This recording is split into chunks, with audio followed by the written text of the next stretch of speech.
بسم اللہ الرحمن الرحیم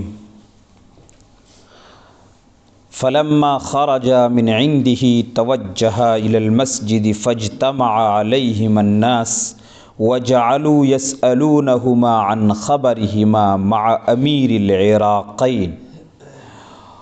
اور جب حسن بصری اور امام شعبی عمر بن حبیرہ کے یہاں سے نکلے تو انہوں نے مسجد کا رخ کیا۔ فلما خرج من عنده ای من عند عمر بن حبیرہ توجہ الی المسجد، جب وہ دونوں عمر بن حبیرہ کے یہاں سے نکلے تو انہوں نے مسجد کا رخ کیا۔ فاجتمع علیہم الناس، ان کے پاس لوگ اکٹھے ہو گئے۔ فاجتمع علیہم الناس وجعلوا يسألونهما عن خبرهما مع امیر العراقین، عراقین کے امیر کے ساتھ ان کا کیا قصہ ہوا اس کے بارے میں لوگ سوال کرنے لگے، پوچھنے لگے۔ وجعلوا يسألونهما، ان سے پوچھنے لگے، عن خبرهما مع امیر العراقین، امیر العراقین دونوں عراقوں، عراق عرب اور عراق عجم کے امیر عمر بن حبیرہ کے ساتھ ان کا کیا قصہ ہوا، کیا واقعہ ہوا، اس کا حال احوال پوچھنے لگے۔ فالتفت الشعبی الیہم وقال، شعبی ان کی طرف متوجہ ہوئے اور کہا، ایھا الناس من استطاع منکم ان یؤثر اللہ عز وجل علی خلقہ فی کل مقام فلیفعل، اے لوگو تم میں سے جو اللہ عز وجل کو اس کی مخلوق پر ہر مقام پر ترجیح دینا چاہے تو دے لے۔ تم میں سے جو شخص ہر موقع پر، ہر مقام پر اللہ کو اس کی مخلوق پر ترجیح دینا چاہے فلیفعل، تو ترجیح دے لے۔ فوالذی نفسی بیدہ ما قال الحسن لعمر بن حبیرہ قولا اجہلہ، خدا کی قسم حسن نے عمر بن حبیرہ کو کوئی بھی ایسی بات نہیں کہی جو مجھے معلوم نہ ہو۔ جو کچھ حسن نے عمر بن حبیرہ کو کہا تھا مجھے بھی پتہ تھا، ہر بات میں بھی جانتا تھا۔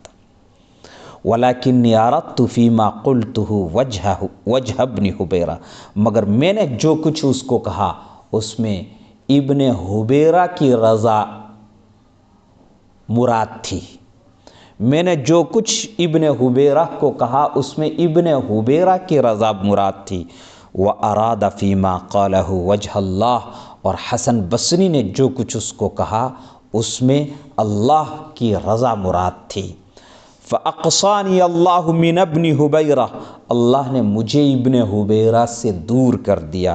وادناہ منہ وحببہ الیہ، اور حسن بصری کو ابن حبیرہ کے قریب کر دیا اور اس کو محبوب بنا دیا، اس کے نزدیک محبوب بنا دیا۔ ابن حبیرہ بڑا آدمی تھا، امیر العراقین تھا، تو میں نے چاہا کہ ایسی بات کہوں جس سے ابن حبیرہ راضی رہے، خوش رہے، اور حسن بصری نے یہ چاہا کہ ایسی بات کہوں جس سے خدا راضی اور خوش ہو، ابن حبیرہ راضی ہو یا نہ ہو، خدا راضی ہو۔ تو اللہ نے یہ کیا کہ حسن بصری کو ابن حبیرہ کی نگاہ میں محبوب بنا دیا، مجھ سے زیادہ محبوب بنا دیا۔ وقد عاش الحسن البصری نحو من 80 عاما فملأ الدنیا خلالها علما وحکمتا وفقہا، حسن بصری نے تقریباً 80 سال کی زندگی گزاری جس کے دوران انہوں نے دنیا کو علم و حکمت اور فقہ سے بھر دیا۔ وَكَانَ مِنْ أَجَلِّ مَا وَرَّثَهُ لِلْأَجْيَالِ رَقَائِقُهُ الَّتِي ظَلَّتْ عَلَى الْأَيَّامِ رَبِيعًا لِلْقُلُوبِ، اور انہیں آنے والی نسلوں کو انہوں نے جن چیزوں کا وارث بنایا، حسن بصری نے آنے والی نسلوں اور پیڑھیوں کو جن چیزوں کا وارث بنایا ان میں عظیم الشان ان کی وہ دلوں کو نرم کر دینے والی اور دلوں میں رقت پیدا کرنے والی نصیحتیں اور وصیتیں، رقائق کہتے ہیں ان باتوں کو جو دلوں میں رقت اور نرمی پیدا کر دیتی ہیں، اور جن باتوں کا حضرت حسن بصری نے آنے والی نسلوں کو وارث بنایا، ان میں عظیم الشان ان کی وہ دلوں میں رقت پیدا کرنے والی نصیحتیں ہیں جو ایک زمانے تک التی ظلت علی الایام، جو ایک زمانے تک قلوب کے لیے، دلوں کے لیے موسم بہار کا کام کرتی رہی ہے۔ یعنی بہار آنے پر جس طرح پھولوں میں اور پودوں میں اور ہر جاندار مخلوق میں اور تمام نباتات میں تازگی اور ایک شادابی پیدا ہو جاتی ہے، اسی طرح حسن بصری کی وہ وصایا اور ان کی وہ نصیحتیں اور رقت آمیز ان کی وہ تقریریں اور ان کی گفتگویں ایک عرصے تک قلوب کو تازگی اور شادابی بخشتی رہی ہے، دلوں کے لیے وہ موسم بہار کا کام کرتی رہی ہے۔ دل کھانے اور پینے سے خوش نہیں ہوتے، دل اچھے کپڑے پہننے سے خوش نہیں ہوتے۔ دھوکہ ہے انسان کو کہ دل اچھے کپڑے پہننے سے خوش ہو جاتا ہے، دھوکہ ہے انسان کو کہ دل عمدہ اور لذیذ غذائیں کھانے سے خوش ہو جاتے، نہیں۔ دل فراز عرش باشد نے بپست، دل عرش پر رہتا ہے، زمین پر رہتا ہی نہیں۔ اس کی خوشی کا اور اس کی مسرتوں کا سامان وہیں ہے، یہاں ہے ہی نہیں۔ یہاں کی جتنی بھی لذتیں حاصل کر لو، وہ دل کو اطمینان دینے کے بجائے اور زیادہ بے اطمینانی، بے کیفی اور قلق کی کیفیت پیدا کریں گی۔ وَكَانَ مِنْ أَجَلِّ مَا وَرَّثَهُ لِلْأَجْيَالِ رَقَائِقُهُ الَّتِي ظَلَّتْ عَلَى الْأَيَّامِ رَبِيعًا لِلْقُلُوبِ وَمَوَاعِظُهُ الَّتِي هَزَّتْ وَمَا زَالَتْ تَهُزُّ الْأَفْئِدَةَ، اور ان کی وہ نصیحتیں جنہوں نے دلوں کو ہلایا اور ہلاتی رہی ہیں، جنہوں نے دلوں کو ہلایا اور ہلاتی رہی ہیں۔ وَتَسْتَدِرُّ الشُّؤُونَ وَتَدُلُّ التَّافِهِينَ عَلَى اللَّهِ، اور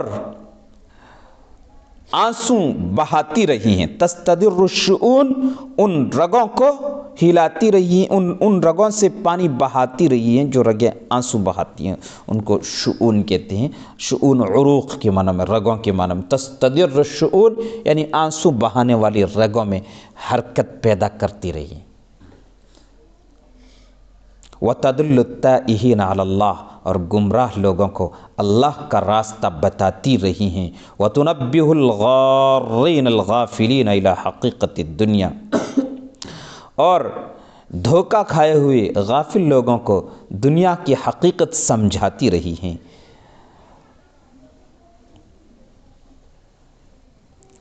دنیا کی حقیقت اور دنیا کے ساتھ لوگوں کے حال کو بتاتی رہی ہیں۔ وَتُنَبِّهُ الْغَارِّينَ الْغَافِلِينَ، دھوکہ کھائے ہوئے اور غافل لوگوں کو دنیا کی حقیقت اور دنیا کے ساتھ لوگوں کا خود کا حال بتاتی رہی ہیں۔ مِن ذَلِكَ قَوْلُهُ لِسَائِلٍ سَأَلَهُ عَنِ الدُّنْيَا وَحَالِهَا، انہی نصیحتوں میں سے حسن بصری کا یہ قول ہے جو دنیا اور دنیا کے احوال کے بارے میں پوچھنے والے ایک شخص کو انہوں نے کہا تھا، تسألنی عن الدنیا والآخرہ، آپ مجھ سے دنیا اور آخرت کے بارے میں پوچھتے ہیں، آپ مجھ سے دنیا اور آخرت کے بارے میں پوچھتے ہیں۔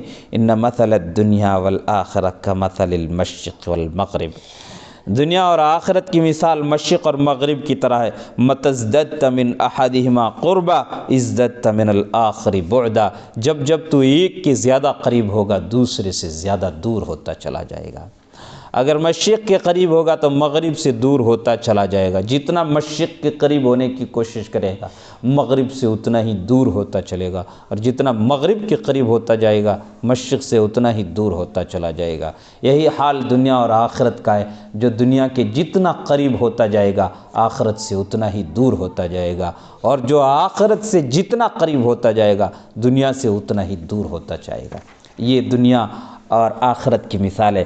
وَتَقُولُ لِي صِفْ هَذِهِ الدَّارِ، تو مجھے یہ کہتا ہے کہ اس گھر یعنی اس دنیا کا حال بیان کیجیے اس کی. فماذا اصف لك من دار اولها عنا واخرها فنا، میں تیرے سامنے ایسے گھر کا کیا حال بیان کروں جس کا آغاز تو مشقت سے ہے اور اس کا انجام فنا ہے.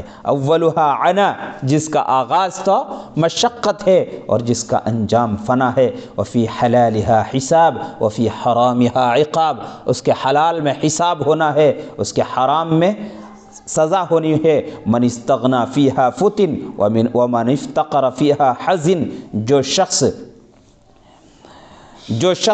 اس میں بے نیاز ہو گیا وہ فتنے میں مبتلا ہو گیا. ومن افتقر فیہا، جو شخص اس میں بے نیاز ہو گیا یعنی غنی اور مالدار ہو گیا دنیا میں، فتن، تو وہ فتنے میں مبتلا ہو گیا. ومن افتقر فیہا حزن، اور جو شخص اس میں فقیر بن گیا اور غمگین اور رنجیدہ ہو گیا.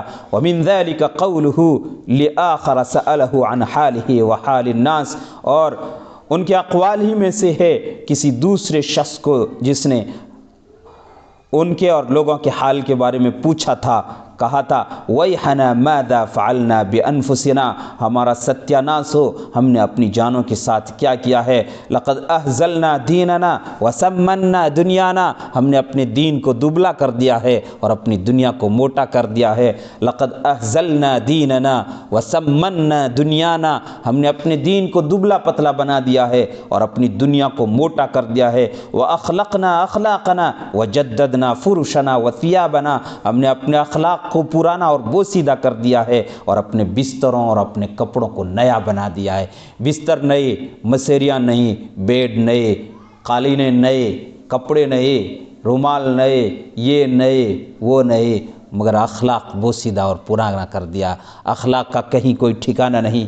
وَيَتَّكِئُ أَحَدُنَا عَلَى شِمَالِهِ وَيَأْكُلُ مِن مَالٍ غَيْرِ مَالِهِ، اور ہم میں سے ایک شخص اپنے بائیں پہلو پر ٹیک لگاتا ہے اور دوسروں کا مال کھاتا ہے. طعامہ غصب وخدمتہ سخرۃ، یدعو بحلو بعد حامض وبحار بعد بارد وبرطب بعد یابس حتى اذا اخذته القضة تجشأ من البشم ثم قال یا غلام هات هاضوما يهضم الطعام. اس کا کھانا غصب کیا ہوا ہے. وخدمتہ سخرۃ، اور اس کی خدمت مجبوری کی ہے. سخرۃ کہتے ہیں العمل قہرا وبلا اجرت، اور اس کی خدمت مجبوری کی ہے. میٹھا منگواتا ہے، کھٹے کے بعد میٹھا منگواتا ہے اور ٹھنڈے کے بعد گرم منگواتا ہے اور سوکھے کے بعد تر منگواتا ہے. حتی اذا اخذته القضة، یہاں تک کہ جب اس کو بدہضمی ہو جاتی ہے، پیٹ بھر جاتا ہے، پھول جاتا ہے. تجشأ من البشم، تو اس بدہضمی کی وجہ سے ڈکار لیتا ہے. ثم قال، پھر کہتا ہے یا غلام، اے لڑکے، ہات ہاضوما یہضم الطعام، ہضم کرنے والی گولی لا جو کھانے کو ہضم کر دے. یا احیمق واللہ لن تہضم الا دینک، اے احمق، خدا کی قسم یہ ہضم کرنے والی گولی تیرے دین کو ہضم کر رہی ہے، تیرے دین کو کھا رہی ہے. این جارک المحتاج، تیرا محتاج حاجت مند پڑوسی کہاں؟ این یتیم قومک الجائع، تیری قوم کا بھوکا یتیم کہاں؟ این مسکینک الذی ینظر الیک، وہ مسکین کہاں جو تیری طرف دیکھتا رہتا ہے؟ این مسکینک الذی ینظر الیک، این ما وصاک بہ اللہ عز وجل، کہاں وہ چیزیں جن کی اللہ تعالی نے تجھے وصیت اور نصیحت کی ہے؟ لیتک تعلم انک عدد، اے کاش تجھے معلوم ہو جاتا، اے کاش تجھے معلوم ہو دیتا کہ تو ایک عدد ہے، تو ایک گنتی ہے، تو ایک شمار ہے. ہر روز اور ہر گھڑی اس گنتی اور شمار کے عدد کم ہوتے جا رہے ہیں. وَأَنَّهُ كُلَّمَا غَابَتْ عَنْكَ شَمْسُ يَوْمٍ نَقَصَ شَيْءٌ مِّنْ عَدَدِكَ، اور جب بھی تیرے ایک دن کا سورج تجھ سے غائب ہو جاتا ہے تو تیرے عدد میں سے ایک مقدار کم ہو جاتی ہے. وَمَضَى بَعْضُكَ مَعَهُ، اس دن کے ساتھ تیرا ایک حصہ گزر جاتا ہے، اس گزرتے ہوئے دن کے ساتھ تیرا ایک حصہ ضرور گزر جاتا ہے. وفی لیلۃ الجمعۃ من غرۃ رجب سنۃ 110 لب الحسن البصری نداء ربہ، جمعے کی رات رجب کے آغاز میں سن 110 ہجری کو حسن بصری رضی اللہ تعالیٰ عنہ نے اپنے رب کی ندا اور آواز پر لبیک کہا، فلما اصبح الناس وشاع فیہم نعیہ، اور جب لوگوں نے صبح کی اور ان میں حسن بصری کی انتقال کی خبر پھیل گئی، ارتجت البصرۃ لموتہ رجا، تو ان کی موت پر پورا بصرہ دہل گیا۔ ارتجت البصرۃ لموتہ رجا، بصرہ حسن بصری کی موت پر دہل گیا۔ فغسل وکفن وصلی علیہ بعد الجمعۃ فی الجامع الذی قضى فی رحابہ جل حیاتہ عالم ومعلم وداعیا الی اللہ، انہیں غسل دیا گیا، انہیں کفن دیا گیا، اور جمعے کے بعد اسی جامع مسجد میں ان کی نماز جنازہ پڑھی گئی، جس کے صحن میں، جس کے آغوش میں انہوں نے اپنی زندگی کا بہت بڑا حصہ گزارا تھا، عالم و معلم، یعنی عالم بن کر اور استاد بن کر اور داعی اللہ بن کر۔ ثم تبع الناس جميعا جنازتہ، پھر تمام کے تمام لوگ ان کے جنازے کے پیچھے پیچھے چلے۔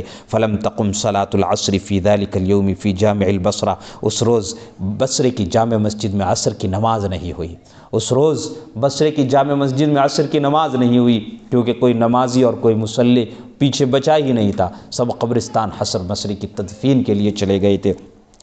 لأنه لم يبق فيه أحد يقيم الصلاة، اس لیے کہ مسجد میں کوئی ایسا شخص ہی نہیں بچا تھا جو نماز قائم کرتا۔ ولا يعلم الناس أن الصلاة عطلت في جامع البصرة منذ ابتناه المسلمون إلا في ذلك اليوم، اور لوگوں کو یہ نہیں پتا کہ جب سے جامع بصرہ قائم ہوئی تھی، مسلمانوں نے جس دن اس کو قائم کیا تھا، اس دن سے کے بعد میں اس دن تک کبھی اس میں کوئی نماز نہ ہوئی ہو، یہ نہیں معلوم تھا۔ عطلت، کبھی کوئی نماز موقوف رہی ہو، کوئی بھی نماز موقوف رہی ہو، یعنی کبھی جماعت نہ ہوئی ہو، ایسا مسلمانوں کو نہیں معلوم تھا۔ جب سے جامع مسجد بصرہ قائم کی گئی تھی، بنائی گئی تھی، اس سے لے کر اس دن تک جس دن حسن بصری کا انتقال ہوا، یوم انتقال الحسن البصری الی جوار ربہ، حسن بصری کے اپنے رب کے جوار میں، اپنے رب کے پڑوس میں پہنچنے کے دن تک۔ ولا يعلم الناس ان الصلاة عطلت في جامع البصرة منذ ابتناه المسلمون الا في ذلك اليوم يوم انتقال الحسن البصری الى جوار ربہ، اور مسلمانوں کو نہیں معلوم کہ جب سے مسلمانوں نے جامع بصرہ کو قائم کیا تھا، تعمیر کیا تھا، تب سے لے کر اس دن تک کبھی جامع بصرہ میں نماز معطل رہی ہو۔ ہاں، حسن بصری رحمہ اللہ تعالی کے انتقال اور وصال کے دن، اس دن عصر کی نماز نہیں ہوئی تھی۔ بس